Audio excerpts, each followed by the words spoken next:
1 अक्टूबर 2023 की बात है जब अंकारा में एक सुसाइड अटैक हुआ। दोस्तों, ये अंकारा है कहां पर? आपकी स्क्रीन पर है टर्की, और यहां पर देखिए टर्की का कैपिटल है अंकारा। एक दूसरा फेमस सिटी है टर्की का, लेकिन ये कैपिटल नहीं है। It is just a famous city, Istanbul. Tourism के लिए इस्तांबुल जो है वो काफी फेमस है। यहां पर आप देख सकते हैं ब्लैक सी है, this is Mediterranean see here, और कुछ देशों के साथ लैंड बाउंड्री शेयर करता है टर्की, राइट। यहां पर आज की जो हमारी डिस्कशन है इसमें हम 3 देशों को डिस्कस करने वाले हैं। एक है टर्की, दूसरा है सीरिया, और थर्ड वन इज इराक। थोड़ा जूम करके अगर हम देखें तो टर्की और सीरिया के बीच में यहां पर लैंड बाउंड्री है। टर्की और इराक की लैंड बाउंड्री यहां पर है, और इराक और सीरिया की लैंड बाउंड्री यहां पर आप देख सकते हैं, ठीक है। अब दोस्तों, ये जो अंकारा में अटैक हुआ तो 2 टेररिस्ट यहां पर पहुंच गए अंकारा में, और टर्की की जो होम मिनिस्ट्री है उनकी मेन बिल्डिंग के बाहर ये अटैक हुआ है। एक अटैकर ने सुसाइड वेस्ट पहना हुआ था, उसकी मृत्यु हो गई। दूसरा जो है उसकी पुलिस की गोली लगने की वजह से मृत्यु हुई है। ये अटैक में 2 पुलिस वाले इंजर्ड हुए, लेकिन अभी उनकी जान जो है वो खतरे के बाहर है। टर्की की सरकार ने ये टेररिस्ट अटैक के पीछे इमोर्टल्स बटालियन को दोषी ठहराया है। अब ये इमोर्टल्स बटालियन जो है ये कुर्दिस्तान वर्कर्स पार्टी, जिसको पीकेके के नाम से जाना जाता है, तो पीकेके के टेररिस्ट ने यहां पर अटैक करवाया है, ऐसा टर्किश गवर्नमेंट का कहना है। और पीकेके जो है इसको टर्की, यूएसए और यूरोपियन यूनियन ने एक टेररिस्ट ऑर्गेनाइजेशन घोषित किया है। 2016 के बाद अंकारा में इतना बड़ा अटैक हुआ है, और वहाँ के प्रेसिडेंट रेसेप तैयप एर्दोवान जो है वो काफ़ी ज़्यादा गुस्से में आ चुके हैं, आग बबूला हो चुके हैं, और उन्होंने एक शपथ ली है कि एंटी टेररिज्म ऑपरेशंस जो हैं वो बहुत ही सीवियर होने वाले हैं। टर्की के अंदर जो भी टेररिस्ट हैं उनको, और टर्की के बाहर इराक या सीरिया में जो टेररिस्ट हैं उनको छोड़ा नहीं जाएगा। दोस्तों, ये तो बस शुरुआत है। आज की डिस्कशन जो है ये और ज़्यादा सीरियस होने वाली है, और ज़्यादा सीवियर होने वाली है। उससे पहले let me introduce my self. मेरा नाम है प्रशांत मामानी, आप देख रहे हैं स्टडी ग्लोज। आप मेरे लेक्चर्स क्यूरियसली एजुकेशन पर भी देख सकते हैं। हमारी स्टडी ग्लोज की टीम ने दोस्तों एक आंसर राइटिंग का कोर्स लॉन्च किया है। इस पर एक बहुत अच्छा डिस्काउंट चल रहा है।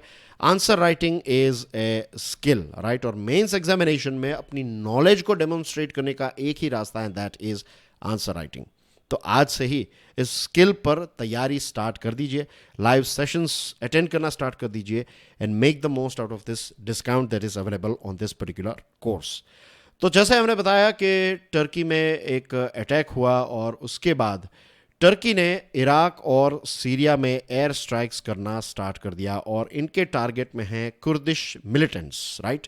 अब वहाँ के जो फॉरेन मिनिस्टर हैं, टर्की के फॉरेन मिनिस्टर हकान फिदान साहब, उन्होंने ये कहा है कि ये जो टेररिस्ट थे इनकी पूरी ट्रेनिंग सीरिया में हुई थी। ये 2 टेररिस्ट सीरिया से ही आए हुए थे। टर्किश इंटेलिजेंस सर्विस, जिसका नाम है MIT, इसने ऑपरेशंस करना स्टार्ट कर दिया है। और सीरिया और इराक में जो PKK और एक दूसरा ग्रुप है YPG का फुल फॉर्म है पीपल्स डिफेंस यूनिट्स। तो इन दोनों के जो मिलिटेंट्स हैं इन पर टर्किश गवर्नमेंट मिलिट्री ऑपरेशंस करेगी और इन पर अटैक करना स्टार्ट कर देगी, राइट। ऐसा हकान फिदान साहब ने ऐलान किया है। अब रही बात सीरिया की, तो पिछले लगभग 1 दशक से सीरिया में सिविल वॉर सिचुएशन चल रही है। चलिए सीरिया को भी लोकेट कर लेते हैं। तो यह रहा आपकी स्क्रीन पर सीरिया। यहाँ पर देख सकते हैं दमास्कस सीरिया का कैपिटल है। दुनिया की सबसे पुरानी राजधानी या फिर दुनिया की सबसे पुराने कैपिटल में दमास्कस को गिना जाता है। और यहाँ पर आप देख सकते हैं जॉर्डन और इराक के साथ, और यहाँ पर नॉर्थ में टर्की के साथ सीरिया जो है वो अपनी बॉर्डर शेयर कर रहा है। अब टर्की, ये सीरिया जो है इसको हम इतना लोकेट इसलिए कर रहे हैं, इसको इतना समझ रहे हैं, उसके पीछे रीज़न ये है कि सीरिया जो है उसमें बहुत सारे अलग अलग क्षेत्र अलग अलग पार्टीज़ के द्वारा कंट्रोल किए जाते हैं। यहाँ पर मैप में देखिए, ये रेड वाला पोर्शन जो है ये बशर अल असद, जो सीरिया के प्रेसिडेंट हैं या फिर सीरिया की सरकार के द्वारा, ये रेड पोर्शन सीरिया का कंट्रोल किया जाता है या फिर उनके कंट्रोल में है। नॉर्थ वेस्ट वाला रीजन, यहाँ पर ये क्षेत्र और ये क्षेत्र जो है, तो ये वाला क्षेत्र अल कायदा के द्वारा, और यहाँ पर जो एरिया है ये वाला, तो ये टर्किश बैक्ड ओपोजिशन के द्वारा कंट्रोल किया जाता है। और येलो में जो आप पोर्शन देख रहे हैं ये वाला, तो ये कुर्द्स के द्वारा कंट्रोल किया जाता है। और कुर्द्स और यूएसए जो हैं वो मिलकर आईएसआईएस के खिलाफ लड़ रहे हैं, राइट। तो ये रहा सीरिया का map, who controls who, thanks to Al Jazeera for this infographic map. अब रही बात यूएसए की, तो यूएसए के आज लगभग 900 जितने ट्रूप्स, सोल्जर्स सीरिया में डिप्लॉयड हैं and they are fighting against Islamic State of Iraq and Syria. ये जो वॉर चल रहा है सीरिया में, इसकी वजह से 5 लाख से ज़्यादा लोगों की मृत्यु हुई है और लाखों लोग जो हैं वो इस वॉर की वजह से घायल भी हुए हैं, वुंडेड हुए हैं, और इसकी वजह से ये देश जो है वो बर्बाद हो चुका है। अब दोस्तों और सीरियस बात करें, जो एक सबसे बड़ा हादसा हुआ है वो ये हुआ है कि यूएसए के एक फाइटर जेट ने टर्की के आर्म्ड ड्रोन को डिस्ट्रॉय कर दिया है। जी हाँ, this is the most severe thing. अब आप सब जानते हैं कि यूएसए और टर्की दोनों जो हैं वो नेटो के मेंबर्स हैं। वैसे नेटो मेंबर्स जो हैं वो एक दूसरे के साथ मिलकर काम करते हैं, लेकिन यहाँ पर पहली बार या फिर एक बहुत ही रेयर इंसिडेंट ऐसा हुआ है कि एक नेटो के मेंबर ने दूसरे नेटो के मेंबर पर अटैक किया है। पेंटागन यानी कि यूएसए का जो डिफेंस हेडक्वार्टर है, उसने इस इंसिडेंट को रिग्रेटेबल कहा है, यानी कि अफसोस जताया है कि यूएसए के फाइटर जेट को सीरिया के ड्रोन को डिस्ट्रॉय करना पड़ा। यूएसए ने यह कहा कि सीरिया में जहां पर हमारे ट्रूप्स, हमारे सोल्जर्स डिप्लॉयड हैं, उसके आसपास टर्की अपने ड्रोन के माध्यम से बॉम्ब्स गिरा रहा था और बार बार यूएसए ने टर्की की सरकार को अलर्ट किया, उनको वार्निंग दी कि भाई हमारे ट्रूप्स जो हैं वो यहाँ पर डिप्लॉयड हैं, आप इस एरिया पर बॉम्ब्स मत गिराइए। कुछ 500 मीटर्स या फिर 1 किलोमीटर दूर पर टर्की का जो ये आर्म्ड ड्रोन है वो बॉम्ब्स गिरा रहा था और यूएसए के ऑफिशियल्स का कहना यह है कि हमने लगभग 1 डज़न बार टर्की को वार्निंग दी, फिर फाइनली हमें हमारे F-16 के माध्यम से टर्की का ये जो ड्रोन है उसको हमें डिस्ट्रॉय करना पड़ा। ये जब अटैक हुआ या फिर ये जब इंसिडेंट हुआ, उसी दिन सीरिया में एक और इंसिडेंट हुआ। होम्स नाम की जो जगह है वहाँ पर एक ड्रोन अटैक में 80 से ज़्यादा लोगों की मृत्यु हुई। सीरिया के मिलिट्री ग्रेजुएशन की सेरेमनी चल रही थी और यहाँ पर ये ड्रोन अटैक जो हुआ तो उसमें 80 लोगों की मृत्यु हुई और 240 से ज़्यादा लोग जो हैं वो इंजर्ड हुए और इससे सीरिया की सरकार जो है, बशर अल असद की सरकार भी काफ़ी ज़्यादा नाराज़ हुई है।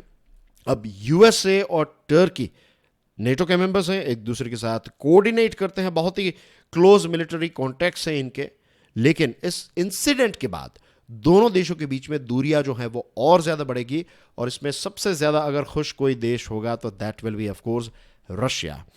टर्की की नज़र में जो कुर्दिश फोर्स हैं, पीकेके और दूसरी जो फोर्सेस हैं, कुर्दिस्तानी लोग या फिर कुर्दिस्तान की डिमांड करने वाले जो लोग हैं, वो टर्की की नज़र में टेररिस्ट हैं, राइट। यूएसए और टर्की के रिलेशंस इस इंसिडेंट के बाद और ज़्यादा ख़राब होंगे। नेटो जो है उसमें भी इश्यूज क्रिएट हो सकते हैं। फॉर एग्जांपल स्वीडन जो है वो नेटो को ज्वाइन करना चाह रहा है, लेकिन टर्की स्वीडन का विरोध कर रहा है। इस चीज़ को लेकर यूएसए टर्की पर काफ़ी ज़्यादा नाराज़ रहा है।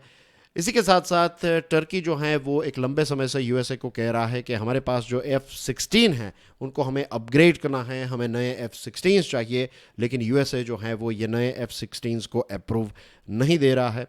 रही बात पीकेके की, तो जैसे मैंने आपको बताया कि यूएसए पीकेके को एक टेररिस्ट ऑर्गेनाइजेशन मानता है, लेकिन वाईपीजी जो है that is people's defence units, तो ये वाईपीजी जो है इसको यूएसए टेररिस्ट नहीं मानता है, लेकिन टर्की जो है वो वाईपीजी को टेररिस्ट मानता है। इनफैक्ट वाईपीजी और यूएसए के सोल्जर्स जो हैं वो मिलकर नॉर्दर्न सीरिया में आईसिस के खिलाफ लड़ाई लड़ रहे हैं। सो टर्की के लिए ये टेररिस्ट ऑर्गेनाइजेशन है और यूएसए के लिए वाईपीजी जो है वो एक बहुत ही इंपॉर्टेंट ऑर्गेनाइजेशन है टू फाइट अगेंस्ट आईसिस।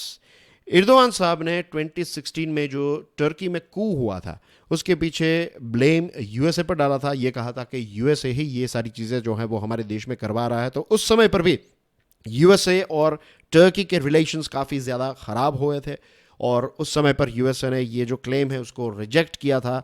फिर एक फतुल्ला गुलेन है, राइट, वो बेसिकली टर्की के हैं लेकिन फ़िलहाल वो पेंसिल्वेनिया में रह रहे हैं, वो एग्ज़ाइल में हैं।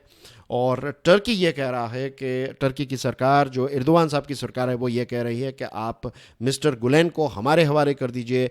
यूएसए कह रहा है कि ये चीज़ जो है वो पॉसिबल नहीं है। तो एज यू कैन सी कि 2016 और उसके बाद बहुत सारे ऐसे इंसिडेंट्स हुए हैं जहाँ पर टर्की और यूएसए की सरकार जो हैं वो एक दूसरे के आमने सामने आई है। लेकिन ये वाला जो ड्रोन वाला इंसिडेंट हुआ है जहाँ पर यूएसए के फाइटर जेट ने टर्की के ड्रोन को डिस्ट्रॉय किया है, तो this is the most severe so far.